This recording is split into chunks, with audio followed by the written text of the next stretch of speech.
이재명의 본관은 평양인데 어려서 아버지를 잃었다. 13세에 예수교를 믿어 서양 선교사를 따라 미국으로 건너가 노동을 하면서 생활비를 벌었다. 1907년에 비로소 귀국하여 정치에 대한 열정으로 뜻있는 사람들과 뭉쳐 은밀히 국권을 회복하고자 도모하였으니 급진파라고 하겠다. 또한 중국과 러시아로가 동포들을 방문하고 평소에는 일반 백성들 사이에서 생활하였다. 그는 공손하고 진실하였으며 말수가 적어 사람들이 그를 만만하게 여겼으나 내면은 매우 강인하였다. 이때에 통감 손에 아라스케가 그만두고 육군 대신 데라우치 마사다케가 이어 후임 통감으로 오자 일본이 우리나라를 합병한다는 이야기가 먼저 신문에 기사화되었다. 일반 국민들은 더욱 두려워하며 어찌해야 할지 몰랐다. 이재명은 동지 김정익, 김병록, 박태은 등 10명과 함께 야학당에 모여 다음과 같이 의논하였다. 사태가 급박하니 나라의 도적놈을 죽이지 않으면 나라가 망할 것입니다. 어찌하겠습니까? 지난번 일본인들이 을사늑약을 강제로 체결한 일은 실제로 우리나라의 나쁜 무리들이 이득을 탐하여 나라를 팔아먹고 일본을 위해 앞잡이가 되었기 때문에 일본이 쉽게 이를 처리할 수 있었던 것입니다. 지금 우리들이 먼저 이놈들을 제압하여 서둘러 매국노를 제거한다면 저들의 늑약을 혹 저지시킬 수 있고 만에 하나라도 위태로운 상황에서 나라의 운명을 구할 수 있을 것입니다. 정부의 이완용과 일진회의 이용구는 매국노의 우두머리입니다. 이 두 적을 죽여야 나머지 적들도 모두 위태로움을 알아 감히 늑약에 편승하지 않을 것입니다. 나라의 위급한 상황을 구원하는 계책은 오직 이것뿐입니다. 이들은 각자 날카로운 칼을 품고서 대동강을 건너 서울로 갔다. 당시 날씨가 춥고 낙엽도 떨어져 조국의 산하는 쓸쓸하였지만 서쪽으로부터 온 장한 선비들의 살기가 하늘을 찌를 듯하였다. 이때에 두 사람이 각각 두 도적의 동정을 살폈는데 마침 신문에서 이완용이 벨기에 황제를 추도하러 종현천 주교당의 모임에 간다는 소식을 보았다. 이재명은 이때가 기회라고 여기고 군밤 장수로 분장하였다. 그는 교회당 문 밖에서 밤을 구우며 기다리다가 이완용이 나오는 것을 보고 인력거를 맞고 칼을 뽑았는데 인력거꾼이 그를 막았다. 이재명이 인력거꾼을 먼저 찔러 죽이고 이완용은 땅에 나가 떨어졌다. 다시 이재명은 이완용에게 달려들어 칼로 허리 깊숙이 찔렀다. 또 그의 어깨와 등을 마구 찔렀다. 이 일로 그는 이완용을 경호하던 순사에게 체포되었다. 이때 구경꾼들이 구름같이 많았다. 이재명은 좌우를 돌아보고 오늘 내가 동포를 위해 이 공공의 원수를 죽였으니 통쾌하도다. 통쾌하도다. 라고 하고 연속으로 만세를 부르고는 곁에 있는 이에게 담배를 청하여 평상시처럼 피웠다.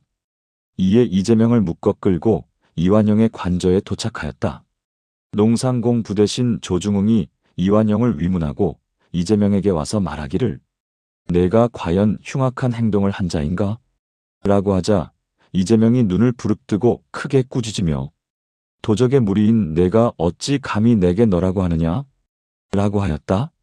경찰서로 압송되자 이재명은 탄식하며 역적 이완용을 죽이고자 했으나 내가 먼저 죽게 되니 어찌 개탄스럽지 않겠느냐? 라고 하였다. 누구와 함께 일을 꾸몄는지 신문하자 이재명은 엎드린 채 머리를 들고 대답하기를 장부가 일을 하는데 어찌 남에게 의지하겠는가? 나는 17, 18세 때부터 이미 이런 마음을 먹었다. 만약 이완용이 죽지 않았다면 목적을 달성하지 못한 것이니 내가 즉시 혀를 깨물고 죽을 뿐이다. 라고 하였다. 그의 말투는 매우 늠름하였다. 그가 엎드린 채 대답한 것은 처음 잡혀왔을 때 그 역시 여러 군데 칼로 찔려 앉아 있을 수 없었기 때문이었다. 김정익은 이용구를 죽이려고 날마다 그 기회를 엿보다가 이재명의 거사가 일어나자 역시 체포당하였다. 처음 이재명이 이완용을 죽이고자 하였을 때 김정익은 오늘 합병을 앞장서서 주장한 앞잡이는 바로 이용구이지 이완용이 아니다. 마땅히 이용구를 먼저 죽여야 한다. 라고 하였다. 이재명은 그렇지 않다. 을사늑약을 체결하여 나라를 이 지경에 이르게 한 것은 모두가 이완용이 한 짓이다. 라고 하고 듣지 않았다. 이 때문에 김정익과 서로 뜻이 맞지 않았다. 김정익을 신문할 때에 그는 개탄하면서 눈물을 흘리고 품속에서 단도를 꺼냈다. 그는 내가 이용구를 죽여 나라의 원수를 갚으려 하였는데 지금 내가 잡혔으니 이것이 무슨 소용이겠는가? 라고 하고 경관에게 내주었다. 공판에서 재판장 스가하라가 단도를 꺼내 보이며 이것이 과연 내가 흉악한 짓을 할 때 쓴 물건인가? 라고 하자 이재명이 성을 내며 이것은 내가 나라의 도적을 찌른 의로운 거사를 할 때 쓴 물건이다. 어찌하여 흉악한 일이라고 하는가? 라고 하였다.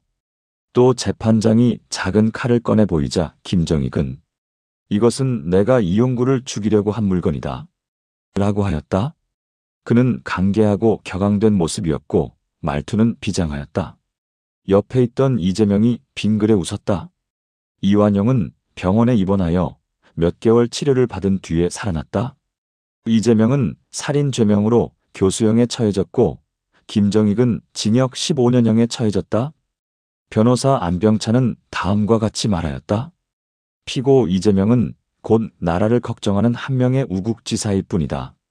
지금 나라의 비참함이 이 지경에 이른 것을 보고 피 끓는 우국의 마음으로 이 거사를 한 것이다. 세상에 나라가 있는 자라면 누군들 이 의리 정신을 흠모하지 않겠는가. 예전에 장인환이 미국인 스티븐스를 죽인 사건에서도 관형을 베풀어 사형에 처하지는 않았다. 이바 소오타로가 일본 대신 호시 토오루를 살해한 사건에서도 일본인은 그를 죽이지 않았다. 따라서 이러한 판례를 본보기로 삼아 선처하기를 바란다. 그러나 스가하라는 듣지 않았고 이재명은 곧 항소하였다. 구수 재판장은 이재명에게 할 말이 있으면 하라 라고 하였다. 이재명은 일어나 매서운 소리로 다음과 같이 말하였다. 내가 이완용을 죽이려고 한 것은 이완용이 8가지 큰 죄를 졌기 때문이다. 첫째, 을사오 조약을 맺어 외부를 폐쇄하고 통감을 맞이한 것이다. 둘째, 헤이그 밀사 사건 이후에 이완용이 송병준과 함께 임금 앞에 제멋대로 들어가 합방을 청하며 칼을 빼고 호령한 것이다. 셋째, 군대를 해산시킨 일이다. 넷째, 황태자를 꿰어 일본에 보내 그 어린 태자의 사고방식을 바꿔 미래의 희망이 없게 만든 것이다. 다섯째, 고종에게 일본에 갈 것을 권유한 것이다. 여섯째, 프랑스가 안나메이에네네이엠 왕을 잡아 아프리카 태수로 삼게 한 것이다. 일곱째, 충성스러운 신하들을 죽였다.